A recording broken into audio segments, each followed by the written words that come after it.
Hi hello ನಮಸ್ತೆ, ನಾನು ರಾಜು ಅಷ್ಟೇ. ನೀವು ನೋಡ್ತಿದ್ದೀರಾ centre point Kannada YouTube channel. Hindu ಹುಲಿಯಾದಂಥ ಯತ್ನಾಳ್ ಅವರನ್ನ ಕರೆತರಲು ಬಿಜೆಪಿಯ ಮಹಾ ಪ್ಲಾನ್. ಹಿಂದೂ ಹುಲಿ ಯತ್ನಾಳ್ ಅವರ ಬೇಡಿಕೆಗೆ ಶಾಕ್ ಆದಂತ ಕಮಲ ಪಾಳೆಯ. ಏನಿದು ಅಪ್ಡೇಟ್, ಇವೆಲ್ಲವನ್ನ ನೋಡೋಣ. ಅದಕ್ಕಿಂತ ಮೊದಲೇ ತನಕ ನಮ್ಮ ಚಾನಲ್ ಸಬ್ಸ್ಕ್ರೈಬ್ ಮಾಡಿಲ್ಲ ಅಂದ್ರೆ ಈಗಲೇ ಸಬ್ಸ್ಕ್ರೈಬ್ ಮಾಡಿ, ಜೊತೆಗೆ ಕಾಮೆಂಟ್ಗಳ ಮುಖಾಂತರ ತಮ್ಮ ಅಭಿಪ್ರಾಯವನ್ನು ತಿಳಿಸಬಹುದು. ಎಸ್ ವೀಕ್ಷಕರೇ, ತನ್ನ ಮಾತಿನ ಮೇಲೆ ನಿಗಾ ಇರದಂತ ಯತ್ನಾಳ್ ಅವರನ್ನ ಬಿಜೆಪಿ ತನ್ನ ಪಕ್ಷದಿಂದ ಉಚ್ಚಾಟನೆ ಮಾಡಿ ಒಂದು ವರ್ಷ ಹತ್ರ ಆಗ್ತಾ ಬಂತು. ಆದ್ರೆ ಯತ್ನಾಳ್ ಅವರು ಪದೇ ಪದೇ ಬಿಜೆಪಿಯ ರಾಜ್ಯಾಧ್ಯಕ್ಷರಾದಂತಹ ವಿಜೇಂದ್ರ ಮತ್ತು ಯಡಿಯೂರಪ್ಪನ ವಿರುದ್ಧ ಕಳೆದ 6 ತಿಂಗಳಿಂದ ವಾಗ್ದಾಳಿಯನ್ನ ಮಾಡ್ತಾನೆ ಬರ್ತಿದ್ರು. ಆದ್ರೆ ಈಗ ಕಳೆದ 3-4 ತಿಂಗಳಿಂದ ಅವರು ಯಾವುದೇ ಕಾರಣಕ್ಕೂ ಕೂಡ ಯಡಿಯೂರಪ್ಪ ಮತ್ತು ವಿಜೇಂದ್ರ ಅವರ ಮೇಲೆ ಹರಿಹಾಯ್ತಿಲ್ಲ. ಅದಕ್ಕೆ ಬೇರೆ ಬೇರೆ ಕಾರಣ ಇದೆ ಅನ್ನೋದು ಕೂಡ ಅನೇಕರು ಅಭಿಪ್ರಾಯವನ್ನು ವ್ಯಕ್ತಪಡಿಸ್ತಾ ಇದ್ರು. ಅವರು ಮುಖ್ಯವಾಗಿ ಡಿ.ಕೆ. ಶಿವಕುಮಾರ್ ಅವರ ವಿರುದ್ಧ ಕೆಲವೊಂದು ಸ್ಫೋಟಕ ಮಾಹಿತಿಯನ್ನು ಕೊಡ್ತಾ ಇದ್ರು. ಅದಾದ ನಂತರ ಸಿದ್ದರಾಮಯ್ಯನವ್ರನ್ನ ಮುಖ್ಯಮಂತ್ರಿ ಪಟ್ಟದಿಂದ ಕೆಳಗೆ ಇಳಿಸಲ್ಲ ಎನ್ನುವಂತ ನಂಬಿಕೆ ಕೂಡ ಇದೆ ಅನ್ನುವಂತ ಮಾತನ್ನ ಹೇಳ್ತಾ ಇದ್ರು. ಇವೆರಡನ್ನು ವಿಶ್ಲೇಷಣೆ ಮಾಡಿದಾಗ ಯತ್ನಾಳ್ ಅವರಿಗೆ ಡಿ.ಕೆ. ಶಿವಕುಮಾರ್ ಅವರ ಮೇಲಿನ ದ್ವೇಷವೇ ಕಾರಣವೇ ಹೊರತು ಸಿದ್ದರಾಮಯ್ಯನವರ ಮೇಲಿನ ಪ್ರೀತಿ ಅಲ್ಲ ಎನ್ನುವಂತ ಒಂದು ಸ್ಫೋಟಕ ಮಾಹಿತಿ ಹೊರಗೆ ಬಂದಿತ್ತು. ಅಷ್ಟರ ಮಟ್ಟಿಗೆ ಅದು ಕೂಡ ತಣ್ಣಗೆ ಆಗಿತ್ತು. ಆದ್ರೆ 2028ರ ಚುನಾವಣೆಯ ವೇಳೆಗೆ ಈ ಉಚ್ಚಾಟಿತರಾದಂತ ಯತ್ನಾಳ್ ಅವರನ್ನ ಬಿಜೆಪಿಯ ಪಕ್ಷ ಮತ್ತೆ ವಾಪಸ್ ತರುವಂತ ಎಲ್ಲಾ ಪ್ಲಾನ್ ಕೂಡ ಇದೆ ಅನ್ನೋದು ಕೂಡ ಸದ್ಯಕ್ಕೆ ತಿಳಿದು ಬರುತ್ತಾ ಇರುವಂತ ಮಾಹಿತಿಯಾಗಿದೆ. ನಾನು ಅದನ್ನ ಒಂದೊಂದಾಗಿ ಹೇಳ್ತೇನೆ. ಅದಕ್ಕೂ ಮುಖ್ಯವಾಗಿ ಈಗಿನ ಸದ್ಯದ ಪರಿಸ್ಥಿತಿ ಏನಿದೆ ಅನ್ನೋದನ್ನ ಸಂಕ್ಷಿಪ್ತವಾಗಿ ಹೇಳಿ, ಅದಾದ ನಂತರ 2027ರ ನಂತರ ಏನಾಗ್ಬೋದು, 2028ರ ಚುನಾವಣೆ ಹೊತ್ತಿಗೆ ಏನಾಗ್ಬೋದು ಎನ್ನುವುದನ್ನ ಹೇಳ್ತೇನೆ. ಸದ್ಯ ಕರ್ನಾಟಕ ಕಾಂಗ್ರೆಸ್ ಪಕ್ಷದಲ್ಲಿ ಯಾವುದೂ ಸರಿ ಇಲ್ಲ. ಯಾವಾಗ ಬೇಕಾದ್ರೂ ಕೂಡ ಪಕ್ಷವೇ ಬಿದ್ದು ಹೋಗಬಹುದು ಅಥವಾ ಸರ್ಕಾರವೇ ಬಿದ್ದು ಹೋಗಬಹುದು ಎನ್ನುವಂತ ಸ್ಥಿತಿಗೆ ಇದೀಗ ಕಾಂಗ್ರೆಸ್ ಪಕ್ಷ ಬಂದು ಮುಟ್ಟಿದೆ. ನಮಗೆ ದೊಡ್ಡ ದೊಡ್ಡ ನಾಯಕರನ್ನ ಹೇಳಿಕೆಯನ್ನು ಗಮನಿಸುವಾಗ ಇಲ್ಲ, ಯಾವುದೂ ಹಂತಕ್ಕೆ ಹೋಗಿಲ್ಲ, ಎಲ್ಲವೂ ಸರಿಯಾಗಿದೆ. ಯಾವುದೂ ಒಂದು ಹಂತಕ್ಕೆ ಹೋಗಿ ಸರ್ಕಾರ ಬಿಡುವಂತ ಹಂತಕ್ಕಿಲ್ಲ.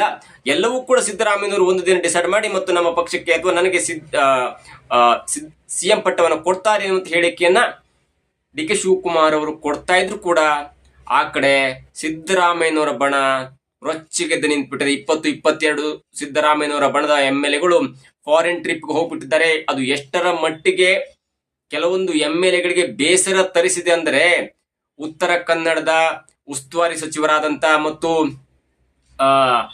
MLA ಆಗಿರುವಂತ ಮೀನುಗಾರಿಕಾ ಸಚಿವರಾಗಿರುವಂತ ಮಂಕಾಳು ವೈದ್ಯ ಅವರು ಕೊಟ್ಟಂತ ಹೇಳಿಕೆ ನಮ್ ಕಣ್ಮುಂದೆ ಕಾಣ್ತಾ ಇದೆ. ಇಲ್ಲಿ ಯಾವ ಬಣನೂ ಇಲ್ಲ, ನಮ್ಗೆ ಫಾರಿನ್ ಟ್ರಿಪ್ ಹೋಗ್ಲಿಕ್ಕೆ ಟೈಮ್ ಕೂಡ ಇಲ್ಲ, ನಮ್ಗೆ ಎಷ್ಟು ಟೈಮ್ ಇದ್ರೂ ಸಾಕಾಗ್ತಿಲ್ಲ, ನಮ್ಗೆ ಜನರ ಕಷ್ಟ, ಜನರ ಜೊತೆ ಬೆರಿಬೇಕು, ಜನರಿಗೆ ಕಷ್ಟ ಇರಬೇಕು. ನಮ್ದು ಏನಾದ್ರು ಸ್ವಲ್ಪ ದುಡ್ಡು ಇತ್ತಂದ್ರೆ ಜನರಿಗೆ 10,000 ರೂಪಾಯಿ ಕೊಡ್ತೇವೆ, ಮನೆ ಕಟ್ಲಿಕ್ಕೆ ಕೊಡ್ತೇವೆ, ಅಷ್ಟಕ್ಕೆ ಸಾಕಾಗ್ತಿಲ್ಲ. ಫಾರಿನ್ ಟ್ರಿಪ್ಪಿಗೆ ಹೋಗ್ಲಿ ನಮ್ಗೆ ಟೈಮ್ ಇದೆ, ಎಲ್ಲಿದ್ದೀರಿ? ದುಡ್ಡಿದ್ದಂತರು ಮೋಜು ಮಸ್ತಿಗೆ ಮಾಡುವಂತರು ಫಾರಿನ್ ಟ್ರಿಪ್ ಹೋಗ್ತಾರೆ. ನಿಮ್ಗೆ ಏನಾದ್ರೂ ಬಣ ರಾಜಕೀಯ ಮಾಡ್ಬೇಕಂದಿದ್ರೆ ಕಾಂಗ್ರೆಸ್ ಪಕ್ಷವನ್ನು ತೊರೆದು ಬಣ ರಾಜಕೀಯನ ಮಾಡ್ಲಿ. ಕಾಂಗ್ರೆಸ್ ಪಕ್ಷದಲ್ಲಿ ಇದ್ಕೊಂಡು ಯಾಕ್ರಿ ಬಣ ರಾಜಕೀಯನ ಮಾಡ್ತಾರೆ ಅನ್ನುವಂತ ಸ್ಫೋಟಕ ಹೇಳಿಕೆಯನ್ನು ಕೊಟ್ಟಿದ್ದಾರೆ.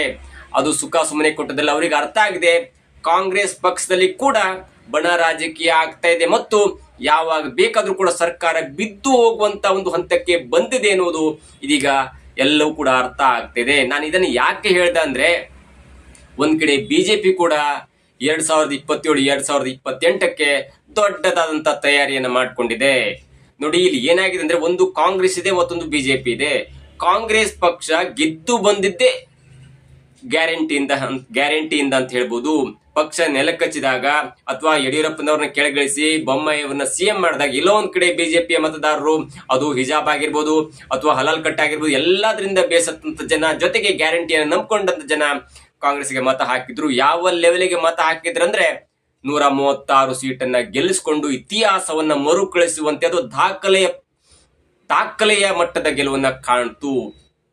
ಆದ್ರೆ ಈಗಲೂ ಕೂಡ ಬಿಜೆಪಿಗೆ ಮುಂದಿನ 2028ರ ಚುನಾವಣೆ ಗೆಲ್ಲುವುದು ಸುಲಭ ಸಾಧ್ಯವಲ್ಲ. ಯಾಕಂದ್ರೆ ಒಂದ್ ಕಡೆ ಕಾಂಗ್ರೆಸ್ ಗ್ಯಾರಂಟಿಗಳನ್ನ ಹೆಚ್ಚು ಕಡಿಮೆ ಆದ್ರೂ ಕೊಡ್ತಾ ಇದೆ, ಯಾವುದನ್ನು ಕೂಡ ಲ್ಯಾಪ್ಸ್ ಮಾಡಿಲ್ಲ. 1-2 ತಿಂಗಳು ಲಾಸ್ ಆದ್ರೂ ಕೂಡ ಬರ್ತದಲ್ಲಪ್ಪ 2,000 ಎನ್ನುವಂತ ಒಂದು ಆಸೆ ಈಗಲೂ ಕೂಡ ಗೃಹಲಕ್ಷ್ಮಿಯರಿಗೆ ಅಂದ್ರೆ ಮನೆಯ ಯಜಮಾನಿಯರಿಗಿದೆ.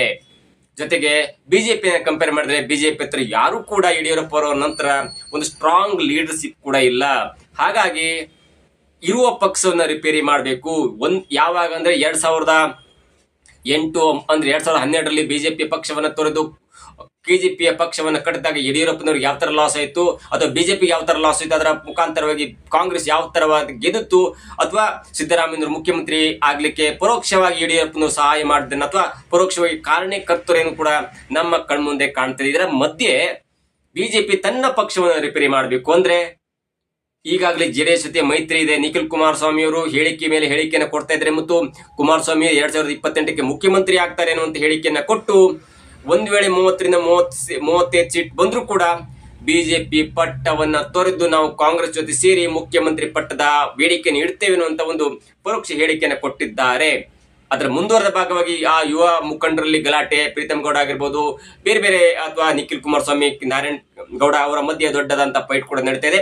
ಮತ್ತು ಅದು ಮಂಡ್ಯ ಮೈಸೂರು ಬೆಲ್ಟಿಗೆ ಹೋದ್ರೂ ಕೂಡ ಅಚ್ಚರಿ ಇಲ್ಲ. ಯಾಕಂದ್ರೆ ಸುಮಲತಾ ಅವರು ಮತ್ತು ಪ್ರೀತಂ ಗೌಡ ಜೊತೆಗೆ KR ಪೇಟೆಯ ನಾರಾಯಣ್ ಗೌಡರು ಇವರೆಲ್ಲ ಕೂಡ ಜೆಡಿಎಸ್ ವಿರುದ್ಧ ಮುಗಿ ಬಿದ್ದಿದ್ದಾರೆ. ಒಂದ್ ವೇಳೆ ಇವರೆಲ್ಲರೂ ಕೂಡ ಬಿಜೆಪಿಗೆ ಒತ್ತಾಯವನ್ನು ಹಾಕಿ ಮೈತ್ರಿ ಪಕ್ಷವನ್ನ ಕಳೆದುಕೊಳ್ಳಿ ಅಂದ್ರೆ ಅದು ಜೆಡಿಎಸ್ಗೆ ಲಾಸ್ ಆಗುತ್ತಾ, ಬಿಜೆಪಿ ಲಾಸ್ ಆಗುತ್ತಾ, ಅಥವಾ ಪರೋಕ್ಷವಾಗಿ ಕಾಂಗ್ರೆಸ್ಗೆ ಲಾಭ ಆಗುತ್ತೆ ಅನ್ನುವಂತ ಲೆಕ್ಕಾಚಾರ ಇದೀಗ ಬಿಜೆಪಿಯಲ್ಲಿ ದೊಡ್ಡದಂತ ಒಂದು ಸಂಶಯವನ್ನ ಎಡ್ ಮಾಡಿಕೊಂಡಿದೆ. ಸದ್ಯದ ಪರಿಸ್ಥಿತಿಯಲ್ಲಿ ಕಾಂಗ್ರೆಸ್ ಪಕ್ಷದಲ್ಲಿ ಯಾವ ಸರಿ ಇಲ್ಲ. ಇದ್ದಂತ ಬಿಜೆಪಿ ಪಕ್ಷವನ್ನು ರಿಪೇರಿ ಮಾಡ್ಬೇಕಂದ್ರೆ ನಮ್ಮ ಒಳಗಿನ ಬಣ ರಾಜಕೀಯವನ್ನ ಸರಿ ಮಾಡ್ಕೊಳ್ಬೇಕು. ಅದರಲ್ಲೂ ಮುಖ್ಯವಾಗಿ ವಿಜೇಂದ್ರ ಅವರ ವಿರುದ್ಧ ಹರಿಹಾಯ್ತಾ ಇರುವಂತ ಯತ್ನಾಳ್ ಅವರನ್ನ, ಅಥವಾ ಜಾರಕಿಹೊಳಿ ಅವರನ್ನ, ಅಥವಾ ಕುಮಾರ್ ಬಂಗಪ್ಪ ಅವರನ್ನ, ಅಥವಾ ಅರವಿಂದ್ ಲಿಂಬಾವಳಿ ಅವರನ್ನ, ಅಥವಾ ಪ್ರತಾಪ್ ಸಿಂಹ ಅವರನ್ನ, ಅಥವಾ GM ಸಿದ್ದೇಶ್ವರ್ ಅವರನ್ನ ಶಾಂತ ಮಾಡಬೇಕು. ಅದು ಯಾರ ಹತ್ರ ಸಾಧ್ಯ ಆಗತ್ತಂದ್ರೆ ಒನ್ ಅಂಡ್ ಓನ್ಲಿ ರಾಜಾಹುಲಿ ಯಡಿಯೂರಪ್ಪನವರು. ಹಾಗಾಗಿ ಈ ಇಡೀ ನಮ್ಮ ರಾಜ್ಯ ಪ್ರವಾಸ ಮಾಡುವಾಗ ಒಬ್ಬೊಬ್ಬ ನಾಯಕರನ್ನು ಮೀಟ್ ಆಗಿ ಅನಂತ್ ಕುಮಾರ್ ಹೆಗಡೆ ಅವರು ಬರ್ತಾರೆ ಅನ್ನೋ ಸುದ್ದಿ ಇದೆ. ಆದ್ರೆ ನನಗನ್ಸ ಪ್ರಕಾರ ಅವರು ಬರಲ್ಲ. ಯಾಕಂದ್ರೆ I know him from past 20 years. ಅವರು ಹೇಳಿಕೆ ಕೊಟ್ಟದನ್ನ ಯಾವತ್ತೂ ವಾಪಸ್ ಪಡ್ಕೊಂಡವರಲ್ಲ. ಅಧಿಕೃತವಾಗಿ ಘೋಷಣೆ ಮಾಡ್ಕೊಂಡಿದ್ರೆ ನಾನು ರಾಜಕೀಯಕ್ಕೆ ಬರಲ್ಲ ಅನ್ನುವಂತ ಕಾರಣಕ್ಕಾಗಿ ಹಾಗೆ ಅವರು ಬರ್ಲಿಕ್ಕೆ ಸಾಧ್ಯ ಇಲ್ಲ. ಇನ್ನು ಒಬ್ಬೊಬ್ಬ ರಾಜಕೀಯ ಮುಖಂಡರನ್ನು ಭೇಟಿಯಾಗುವ ಹಂತದಲ್ಲಿ ಯಡಿಯೂರಪ್ಪನವರು ಮತ್ತು ತಂಡ ಯತ್ನಾಳ್ ಅವರನ್ನು ಕೂಡ ಸಂಪರ್ಕ ಮಾಡಿದೆ ಎನ್ನುವಂತ ಲೆಕ್ಕಾಚಾರ ಕೂಡ ಇದೆ. ಅಥವಾ ಸಂಪರ್ಕ ಮಾಡುವಂತ ಹಂತದಲ್ಲಿ ಮಾತುಕತೆಯ ನಡುವೆ ಯತ್ನಾಳ್ ಅವರ ಬೇಡಿಕೆಯನ್ನ ಕಂಡು ಇದೀಗ ಬಿಜೆಪಿ ಶಾಕ್ ಆಗಿದೆ. ಅದು ಆಸ್ ಯೂಶುವಲ್ ಎಲ್ರಿಗೂ ಕೂಡ ಗೊತ್ತಿತ್ತು. ನೋಡಿ, ಬಿಜೆಪಿಯಲ್ಲಿ 2 ಪಕ್ಷ ಇದೆ, 2 ಬಣ ಇದೆ, 3 ಬಣ ಇದೆ ಅಂತ ಹೇಳ್ಬೋದು. ಒಂದು ವಿಜೇಂದ್ರ ಬಣ, ಎರಡನೇದಾಗಿ ವಿಜೇಂದ್ರ ವಿರೋಧಿ ಬಣ, ಮೂರನೇದಾಗಿ ವಿಜೇಂದ್ರ ವಿರೋಧಿ ಬಣನೂ ಅಲ್ಲದೆ ಗುರುತಿಸಿಕೊಂಡಿರುವಂತ ತಟಸ್ಥ ಬಣ. ಅವರು ಎಲ್ಲದಕ್ಕೂ ಕೂಡ ಕುಳಿತಿರುವಂತವರು. ಒಂದು ಹಂತದಲ್ಲಿ ಯಡಿಯೂರಪ್ಪನವರು ಜೈಲಿಗೆ ಹೋದಾಗ ಸಿಹಿ ತಿಂಡಿ ಮಾಡಿದ್ದಾರೆ ಎನ್ನುವಂತ ಆರೋಪ ಕೂಡ ಕೆಲವೊಂದು ವ್ಯಕ್ತಿಗಳ ಮೇಲೆ ಕಂಡು ಬಂದಿತ್ತು. ಅದಕ್ಕೆ ತಕ್ಕದಾದಂತೆ ಯಡಿಯೂರಪ್ಪನವರು ಜೈಲಿಂದ ರಿಲೀಸ್ ಆದ ನಂತರ ಒಬ್ಬ ವ್ಯಕ್ತಿಯ ಕುರಿತು ಹೇಳ್ತಾರೆ, ನಿನಗಿದೇ ಬೇಕಿತ್ತಲ್ವಾ, ನಾನು ಜೈಲಿಗೆ ಹೋಗೋದನ್ನೇ ಕಾಯ್ತಾ ಇದ್ಯಲ್ಲ ಎನ್ನುವಂತ ಮಾತನ್ನ ಆಗ ಹೇಳಿದ್ರು ಎನ್ನುವಂತ ಮಾತು ಒಂದು ಕಾಲದಲ್ಲಿ ಅತ್ಯಂತ ದೊಡ್ಡ ಸುದ್ದಿಯನ್ನ ಮಾಡಿತ್ತು. ನೋಡಿ, ಇಲ್ಲಿ ಯತ್ನಾಳ್ ಅವ್ರ ಬಣ ಅಂದ್ರೆ ಜಾರಕಿಹೊಳಿ ಆಗಿರ್ಬೋದು, ಅರವಿಂದ್ ಲಿಂಬಾವಳಿ, ಕುಮಾರ ಬಂಗಾರಪ್ಪ, ಪ್ರತಾಪ್ ಸಿಂಹ, GM ಸಿದ್ದೇಶ್ವರ, BP ಹರೀಶ್ ಎಲ್ಲ ಒಂದು ಬಣ ಇದ್ದಾರೆ. ಮತ್ತೊಂದು ಕಡೆ ವಿಜೇಂದ್ರ ಅವರು ಯಂಗ್ ಟೀಮ್ ಅನ್ನ ಕಟ್ಕೊಂಡು ಅಲ್ಲಿ ರಾಜೀವ್ ಆಗಿರ್ಬೋದು, ಪ್ರೀತಮ್ ಗೌಡ ಆಗಿರ್ಬೋದು, ಧೀರಜ್ ಮುನಿರಾಜು ಆಗಿರ್ಬೋದು, ಹೀಗೆ ಒಂದು ಒಳ್ಳೆಯ ತಂಡವನ್ನ ಕಟ್ಕೊಂಡು ಅವರು ಮುನ್ನೆಗ್ತಾ ಇದ್ದಾರೆ. ಮತ್ತು ಅದಕ್ಕೆ ಸಂಪೂರ್ಣವಂತ ಬೆಂಬಲ ಕೂಡ ರಾಷ್ಟ್ರೀಯ ಬಿಜೆಪಿ ಕೂಡ ಕೊಡ್ತಾ ಇದೆ. ಮೂರನೇದಾಗಿ CT ರವಿ, ಸುನಿಲ್ ಕುಮಾರ್, ROSO, ಹೀಗೆ ದೊಡ್ಡ ಹಳೆಯ ಸ್ವಲ್ಪ ಸದಸ್ಯರು ತಟಸ್ಥ ಬಣ. ಯಾಕಂದ್ರೆ ಒಂದ್ ವೇಳೆ ನಾವು ಏನಾದ್ರೂ 2028ರಲ್ಲಿ ಫ್ಲೂಕಲ್ ಗೆದ್ಬಿಟ್ರೆ ನಾನು CM ಆಗ್ಬೇಕು ಅನ್ನುವಂತ ಬಣ ಈ ಎಲ್ಲರಿಗೂ ಇದೆ. ಆದ್ರೆ ಹೇಳ್ಕೊಳ್ಳುವಂತ ಧೈರ್ಯ ಇಲ್ಲ, ಮಾಡ್ಕೊಳ್ಳಿಕ್ಕೆ ಅವರಿಗೆ ಫೇಸ್ ಇಲ್ಲ, ಅಥವಾ ತಮ್ಮನ್ನ ಇಟ್ಕೊಂಡು ಹೋದ್ರೆ ತಾವು ಕೂಡ ಗೆಲ್ಲಲ್ಲ ಎನ್ನುವಂತ ಒಂದು ಲೆಕ್ಕಾಚಾರ ನಾನು ಹೇಳಿದಂತ ವ್ಯಕ್ತಿಗಳಿಗೆ ಕೂಡ ಇದೆ. ಆದ್ರೆ ಯತ್ನಾಳ್ ಅವ್ರ ಬುದ್ಧಿವಂತಿಕೆ ಅಂದ್ರೆ ROSO ಅವ್ರನ್ನ ಮುಂದ್ ಬಿಟ್ರೆ ಹೈಕಮಾಂಡ್ ಒಪ್ಪಲ್ಲ ಅಂತ ಗೊತ್ತಿದೆ. CT ರವಿನ ಮುಂದ್ ಬಿಟ್ರೆ ಹೈಕಮಾಂಡ್ ಒಪ್ಪದೇ ಇರಬಹುದು ಎನ್ನುವಂತ ಲೆಕ್ಕಾಚಾರ ಕೂಡ ಇದೆ. ಆದ್ರೆ ಸುನಿಲ್ ಕುಮಾರ್ ಅವರನ್ನ ತಾನು ಹೇಳಿದ್ರೆ ಹೈಕಮಾಂಡ್ ಒಪ್ಪಬಹುದು, ಅಥವಾ ಈಗಿನ ಟೀಮ್ ಒಪ್ಪಬಹುದು ಎನ್ನುವಂತ ಕಾರಣಕ್ಕಾಗಿ ಯತ್ನಾಳ್ ಅವರು ಹೇಳಿದ್ದಾರೆ. ಅಂದ್ರೆ ಸುನಿಲ್ ಕುಮಾರ್ ಅವರನ್ನ ರಾಜ್ಯಾಧ್ಯಕ್ಷರನ್ನಾಗಿ ಮಾಡಬಹುದು, ಇಲ್ಲ ಅಂದ್ರೆ CT ರವಿ ಅಥವಾ ROSO ಅವ್ರನ್ನ ಮಾಡಬಹುದು. ಅವರನ್ನ ಮಾಡಿದ್ರೆ ನಾನು ವಾಪಸ್ ಮತ್ತೆ ಬರ್ತೇನೆ ಮತ್ತು ಒಂದು ಒಳ್ಳೆಯ ಟೀಮ್ ಅನ್ನು ಕಟ್ಕೊಂಡು ಹೋಗ್ಬಹುದು. ವಿಜೇಂದ್ರ ಅವರು ಇರ್ಲಿ, ತಂಡದಲ್ಲಿ ಇರ್ಲಿ, ಆದ್ರೆ ಅವರನ್ನ ರಾಜ್ಯಾಧ್ಯಕ್ಷ ಸ್ಥಾನದಿಂದ ಕೆಳಗಿಳಿಸಬೇಕೆನ್ನುವಂತ ಒಂದು ಬೇಡಿಕೆಯನ್ನು ಇಟ್ಟಿದ್ದಾರೆ ಅನ್ನುವಂತ ಮಾತು ಅನೇಕ ಮಾಧ್ಯಮದಲ್ಲಿ ಮತ್ತು ಬೇರೆ ಬೇರೆ ಕಡೆ ಕೇಳಿ ಬರ್ತಾ ಇದೆ. ನನಗನ್ಸುತ್ತೆ ಎಸ್ ಆಫ್ ಕೋರ್ಸ್ ಆಗಿರಬಹುದು. ಯಾಕಂದ್ರೆ ವಿಜೇಂದ್ರ ಅವರನ್ನ ಕೆಳಗಿಳಿಸಿದ್ರೆ ಅವರು ಬರಬಹುದು. ಅದರ ಮುಖ್ಯವಾಗಿ ಸುನಿಲ್ ಕುಮಾರ್ ಅವರ ಹೆಸರನ್ನ ತಾನು ಹೇಳಿದ್ರೆ ಅದು ಹೈಕಮಾಂಡ್ ಕೂಡ ಇಷ್ಟವಾಗಬಹುದು ಎನ್ನುವಂತ ಲೆಕ್ಕಾಚಾರ ಯತ್ನಾಳ್ ಅವರು ಹಾಕೊಂಡಂಗಿದೆ. ಜೊತೆಗೆ ಈಶ್ವರಪ್ಪನವರು ಕೂಡ ಬರ್ತಾರೆ, ಎಲ್ಲರೂ ಕೂಡ ಬಂದು ಟೀಮ್ ಅನ್ನ ಕಟ್ಟಬಹುದು. ಆದ್ರೆ ಈ ಬೇಡಿಕೆಗೆ ಇದೀಗ ಒಪ್ತಾರ ಎನ್ನುವಂತ ಒಂದು ಕುತೂಹಲ ಕೂಡ ಇದೆ. ಯಾಕಂದ್ರೆ ಯಡಿಯೂರಪ್ಪನವರ ಇಳಿಸಿದ ನಂತರ ಬೊಮ್ಮಾಯಿ ಅವರು ನಮ್ಗನ್ಸುತ್ತೆ ಒಬ್ಬ ಇಂಟೆಲೆಕ್ಚುವಲ್ ಅಥವಾ ಬ್ಯೂರೋಕ್ರಾಟ್, ಒಬ್ಬ ಬುದ್ಧಿವಂತ, ಎಲ್ಲವನ್ನು ಸಾರಸಗಟವಾಗಿ ಹೇಳ್ತಾರೆ ಅಸೆಂಬ್ಲಿಯಲ್ಲಿ ಎನ್ನುವಂತ ಲೆಕ್ಕಾಚಾರ ಕೂಡ ಇದ್ರೂ ಕೂಡ ಜನರು ಮಾತು ಕತೆ ಎಲ್ಲವನ್ನ ಕೇಳಲ್ಲ. ಜನರಿಗೆ ಒಂದು ಮುಖವಾಣಿ ಬೇಕಾಗತ್ತೆ, ಒಂದು ಸಂಘಟನಾ ಚತುರತೆ ಬೇಕಾಗತ್ತೆ. ನಾನು ACM ಅಲ್ಲಿ ಕೂತ್ಕೊಂಡು ಎಲ್ಲವನ್ನು ಲೆಕ್ಕಾಚಾರ ಹಾಕಿಬಿಟ್ರೆ ಯಾರು ಕೂಡ ಮಾತು ಹಾಕಲ್ಲ. ಜನರ ಜೊತೆಗೆ ಬೆರೆತು ಜನರನ್ನ ಸಂಘಟನೆ ಮಾಡಿ ಜನರನ್ನ ಆತ್ಮವಿಶ್ವಾಸಕ್ಕೆ ತೆಗೆದುಕೊಂಡು ಬಂದು ಅದನ್ನ ಪಕ್ಷ ಕಟ್ಟುವಂತ ಕಾರ್ಯದಲ್ಲಿ ಯಡಿಯೂರಪ್ಪನವರು ನಾನು ಈಗಾಗಲೇ ಅದರ ಬಗ್ಗೆ ತುಂಬಾ ವಿಸ್ತೃತವಾದಂತ ವಿಡಿಯೋ ಕೂಡ ಮಾಡಿದ್ದೆ, ಅದು ವರ್ಕೌಟ್ ಆಗತ್ತೆ. ಹಾಗಾಗಿ ಯಡಿಯೂರಪ್ಪನವರ ಇಲ್ಲದಿದ್ರು ಕೂಡ ಅವರ ಮಗನನ್ನ ರಾಜ್ಯಾಧ್ಯಕ್ಷರನ್ನ ಮಾಡಿ ಪಾರ್ಲಿಮೆಂಟ್ ಎಲೆಕ್ಷನ್ ಸ್ವಲ್ಪ ಒಳ್ಳೆಯ ರಿಸಲ್ಟ್ ಅನ್ನ ಕೂಡ ಪಡ್ಕೊಂಡಿದೆ. ಏನು ಕಾಂಗ್ರೆಸ್ 22 ಸೀಟನ್ನು ಗೆಲ್ಲುತ್ತೆ ಅನ್ನುವಂತ ಲೆಕ್ಕಾಚಾರ ಇದ್ರು ಕೂಡ 19 ಸೀಟನ್ನು ಗೆಲ್ಲುವಲ್ಲಿ ಬಿಜೆಪಿ ವಿಜೇಂದ್ರ ಅವರ ಅಂದ್ರೆ ಅಧ್ಯಕ್ಷತೆಯಲ್ಲಿ ಸಫಲತೆಯನ್ನ ಕಂಡಿತ್ತು. ಹಾಗಾಗಿ ವಿಜೇಂದ್ರ ಅವರನ್ನ ಮುಂದುವರಿಸಬಹುದು. ಅದಕ್ಕೆ ಬೇರೆ ಬೇರೆ ಕಾರಣ, ತನುಮನ ಧನ ಸಹಾಯ ಇದೆ ಮತ್ತು ಒಂದು ಜಾತಿ ಲೆಕ್ಕಾಚಾರ ಕೂಡ ಇದೆ. ಈ ತಟಸ್ಥ ಬಣ ಸುಮ್ಮನಿರ್ಲಿ ಇಲ್ದಿರ್ಲಿ ಅದಕ್ಕೆ ಯಾವ್ದು ತಲೆ ಕೆಡಿಸ್ಕೊಳ್ಳಲ್ಲ. ಆದ್ರೆ ನಿತಿನ್ ನಬೀನ್ ಅವರು BSY ಅವರಿಗೆ ಒಂದು ಸೂಚನೆಯನ್ನು ಕೊಟ್ಟಿದ್ದಾರೆ, ನೀವು ರಾಜ್ಯ ಪ್ರವಾಸವನ್ನು ಮಾಡಿ, ಯಾರು ಬರದೇ ಇರ್ಲಿ, ನಾವು ಒಂದು ಒಳ್ಳೆ ಟೀಮ್ ಅನ್ನು ಕಟ್ಟುವ ಎನ್ನುವಂತ ಲೆಕ್ಕಾಚಾರ ಕೂಡ ಹಾಕೊಂಡಿದೆ. ಯಾಕಂದ್ರೆ 2023 ಚುನಾವಣೆಯಲ್ಲಿ ಸರಿಸುಮಾರು 70 ಜನರಿಗೆ ಅಂದ್ರೆ ಮೇನ್ ಸ್ಟ್ರೀಮ್ ಅಲ್ಲಿರುವಂತಹ ವ್ಯಕ್ತಿಗಳಿಗೆ ಟಿಕೆಟ್ ಅನ್ನು ಕೊಟ್ಟಿರಲಿಲ್ಲ. ಅದರಲ್ಲಿ ಈಶ್ವರಪ್ಪ ಆಗಿರ್ಬೋದು, ರಾಮದಾಸ್ ಆಗಿರ್ಬೋದು, ಹೀಗೆ ದೊಡ್ಡ ದೊಡ್ಡ ವ್ಯಕ್ತಿಗಳಿಗೆ ಟಿಕೆಟ್ ಅನ್ನು ಕೊಟ್ಟು, ಪ್ರತಾಪ್ ಸಿಂಹ ಆಗಿರ್ಬೋದು, ಹೀಗೆ ಅಂದ್ರೆ ದೊಡ್ಡ ದೊಡ್ಡ ವ್ಯಕ್ತಿಗಳಿಗೆ ಟಿಕೆಟ್ ಕೊಡದಂತೆ ಸೋಲಿ ತೊಂದರೆ ಇಲ್ಲ, ಆದ್ರೆ ಪಕ್ಷವನ್ನು ಸಂಘಟನೆ ಮಾಡಬೇಕು, ಪಕ್ಷವನ್ನು ಕ್ಲೀನ್ ಅಪ್ ಮಾಡ್ಬೇಕು ಅನ್ನುವಂತ ಕಾರಣಕ್ಕಾಗಿ ಕೇಂದ್ರ ಹೈಕಮಾಂಡ್ ಕೂಡ ಒಂದು ಒಳ್ಳೆಯ ನಿರ್ಧಾರವನ್ನು ತೆಗೆದುಕೊಂಡಿತ್ತು. ಆದ್ರೆ ಮುಂದಿನ ದಿನಗಳಲ್ಲಿ ಈ ಲೆಕ್ಕಾಚಾರ ಎಲ್ಲಿಗೆ ಹೋಗಿ ಮುಟ್ಟುತ್ತೆ ಅನ್ನೋ ಕೂಡ ಕಾದು ನೋಡಬೇಕು. ಯಾಕಂದ್ರೆ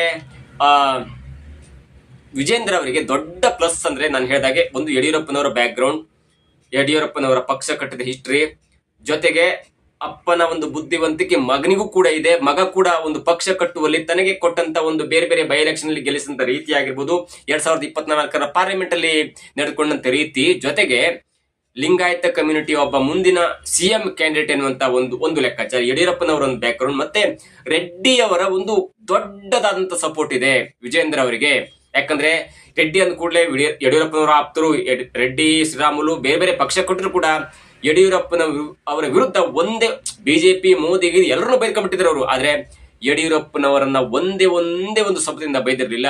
ಹಾಗಾಗಿ ಒಂದ್ ವೇಳೆ ಬಿಜೆಪಿ ಗೆದ್ರೆ ವಿಜೇಂದ್ರ ಮುಖ್ಯಮಂತ್ರಿ ಆದ್ರೂ ಕೂಡ ನಮಗೆ ಬೇರೆ ಬೇರೆ ಕಾರಣದ ಲಾಭ ಆಗುತ್ತೆ ಮತ್ತು ನಾವು ಕಾಂಗ್ರೆಸ್ ವಿರುದ್ಧ ಸೇಡನ್ನ ತೀರಿಸಿಕೊಳ್ಬಹುದು ಅಂತ ಕಾರಣಕ್ಕಾಗಿ ಈಗಿನ ದೊಡ್ಡ ಬಳ್ಳಾರಿ ಗಲಾಟೆ ಆಗಿರ್ಬೋದು, ಬೇರೆ ಬೇರೆ ಗಲಾಟೆ ಆಗಿರ್ಬೋದು, ಎಲ್ಲವನ್ನು ಕೂಡ ಮನಸ್ಸಲ್ಲಿ ಇಟ್ಕೊಂಡು ವಿಜೇಂದ್ರ ಮತ್ತು ಯಡಿಯೂರಪ್ಪನವರಿಗೆ ದೊಡ್ಡ ಬೆಂಗಾವಲಾಗಿ ನಿಂತಿದ್ದು ಅದು ರೆಡ್ಡಿ ಕುಟುಂಬ. ಇದು ದೊಡ್ಡ ಪ್ಲಸ್ ಆಗುತ್ತೆ. ಅದು ಬೇರೆ ಬೇರೆ ರೀತಿ ಅದನ್ನ ಹೇಳಲಿಕ್ಕಾಗಲ್ಲ.